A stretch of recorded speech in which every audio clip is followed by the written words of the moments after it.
Dans des contextes de crise, la complémentarité entre les organisations de développement et les organisations de l'humanitaire, elle est essentielle. Elle permet tout simplement d'opérationnaliser ce qu'on appelle le nexus, donc de passer de l'urgence au développement. Une organisation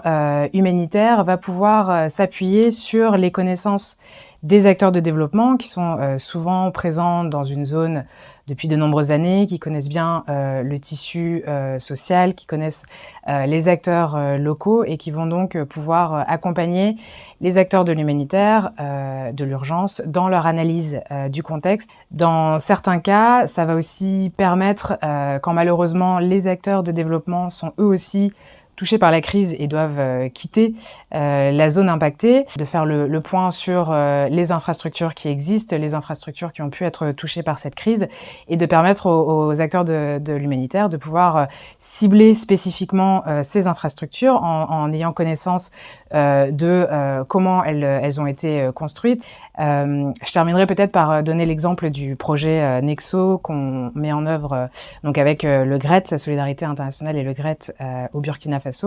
qui nous permet d'adopter ce genre de logique, puisque on peut, chez Solidarité Internationale, s'appuyer sur l'expertise du GRET dans les zones impactées pour travailler avec les acteurs locaux, les acteurs de l'État, et les aider à développer des plans qui leur permettront de s'adapter au contexte d'urgence en leur permettant d'accéder à des zones touchées par des problématiques de sécurité et de pouvoir maintenir un bon niveau de service pour les populations qui vivent dans ces zones.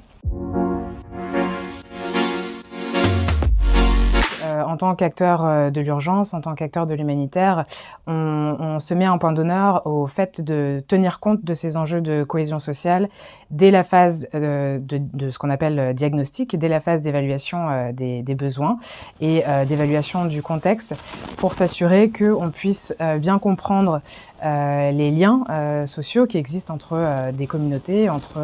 les membres de la population, et s'assurer que les réponses, les modalités d'intervention qu'on va proposer, d'une part, ne vont pas causer